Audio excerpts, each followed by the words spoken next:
Hozir men Sabina Aydinovaga 3 ta savol beraman. Tayinlanmasdan javob beradi. Nima deysan? Mayli, keyin men sizga 3 ta savol beraman. Siz javob berasiz. Bilgan narsalarimni ber. Xo'p, tekshiramiz. Chunki Sabina 2 yildan beri klinikamizda faoliyat olib boryapti. Natijalari yaxshi, eng asosiysi bilimli. Xo'p, Sabina GSGni hayzi qaysi kunlar amalga oshiramiz? GSGni hayzda 6-12 kunlari orasida qilamiz.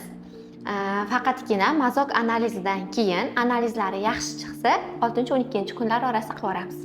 Tayinlanmagan bo'lsa ham darrov javob berdi.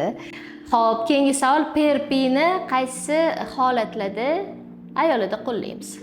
PRP o'zim eng yaxshi ko'rgan usullarimdan biri hisoblanadi.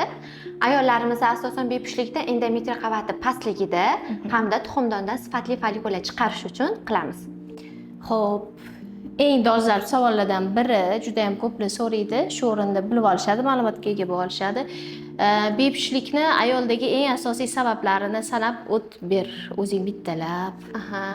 Sabablari juda ham ko'p hisoblanadi. Eng asosiylari birinchi o'rinda organizmdagi yallig'lanish kasalliklari. Xo'p, Ikkinchi o'rinda bachadon naylaridagi muammolar, ya'ni o'tkazuvchanlikning buzilishi. Uchinchi sababi tuxumdonlardagi muammolar. Sifatli follikula chiqmasligi, follikula chiqsa ham ichidan sifatli tuxum hujayra chiqmasligi. To'rtinchi sabab bachadon ichki muammolari. Bachadon ichida poliplar, bachadon o'sha ichiga o'sgan miyomalar sabab bo'lishi mumkin va keyin har doimgidek gormonal o'zgarishlar ham katta ta'sir qiladi.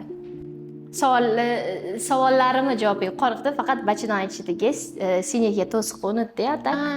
Yaxshi, xursandman. Ancha ma'lumotli bu natijalari uchun. Endi sanigalik.